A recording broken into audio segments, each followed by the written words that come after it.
Hello YouTube family. तर आज बनवणार आहे आपण उन्हाळी वाळवणामध्ये मुंगाच्या डाळीच्या मुंगाड्या. अगदी वर्षभर आपण त्याला स्टोर करू शकतो.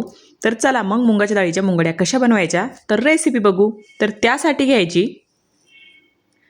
घेतली होती मी इथं 1 किलो मुंगाची डाळ घेतली होती, अर्धा किलो हरभऱ्याची डाळ घेतली होती.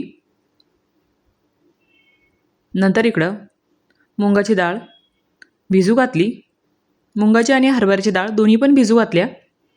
तुम्हाला जर मिक्स डाळीचं आवडत असेल तर तसं पण तुम्ही करू शकतात मुंगाड्या.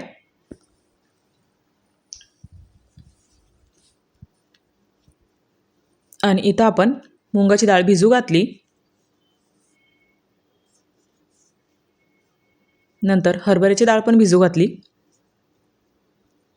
आणि ही डाळ मी सकाळी 4 वाजता भिजू घातली होती. रात्री भिजू घालून ठेवायच्या नाही, सकाळी सकाळी 4 ते किंवा 5ला भिजू घालायच्या.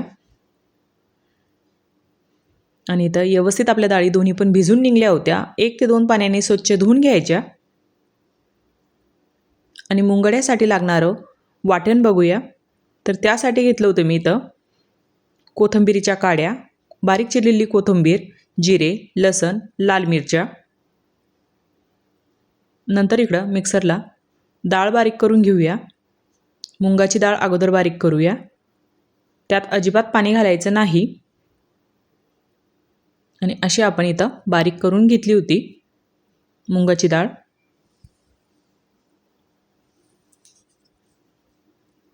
आणि अगोदर मी सर्व मुंगाची डाळ अगोदर काढून घेतली.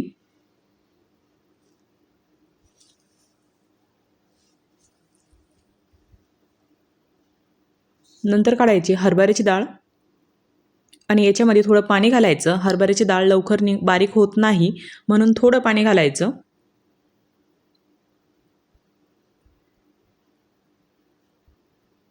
आणि अशी आपण हरभऱ्याची डाळ पण बारीक करून घेतली. आणि ही डाळ मुंगाच्या डाळीमध्ये एकत्र करायचं बारीक केलेलं. नंतर इथं वाटण लावून घेऊया मिक्सरला.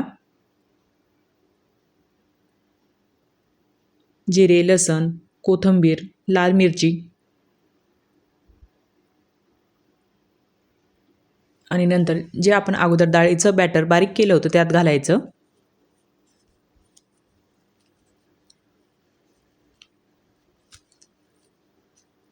नंतर घालायची कोथिंबीर बारीक चिरलेली. याने कोथिंबीरीने मुंगड्याची टेस्ट खूप भारी लागते. नंतर घालायचं चवीनुसार मीठ घालायचं. आणि व्यवस्थित आता हे बॅटर मिक्स करून घ्यायचं.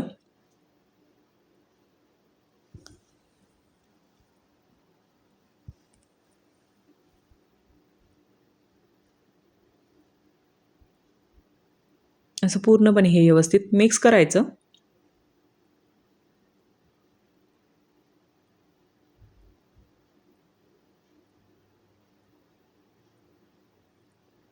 आणि असं आपलं बॅटर हे रेडी झालं होतं मुंगाड्यासाठी. नंतर इथं उन्हात साली टाकायची आणि छोट्या छोट्या मुंगाड्या टाकून द्यायच्या.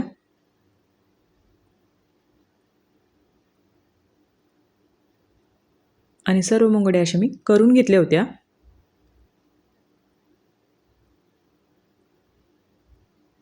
अगदी आपण ह्या मुंगाड्याला वर्षभर स्टोर करू शकतो, 1 ते 2 वर्ष. आणि सर्व मुंगाड्या इथं माझ्या घालून तयार झाल्या होत्या. आणि याला 1 ते 2 दिवस उन्हामध्ये व्यवस्थित वाळू द्यायचं.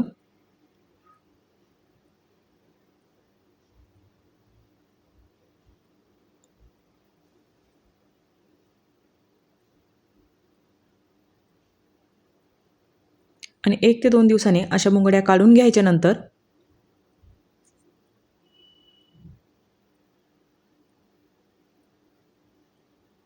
आणि अशा आपल्या ह्या मुंगाच्या डाळीच्या मुंगड्या तयार झाल्या होत्या. आणि तुम्हाला ह्या मुंगाच्या डाळीच्या मुंगड्या कशा वाटल्या कमेंटमध्ये मला नक्कीच सांगा. थँक्यू.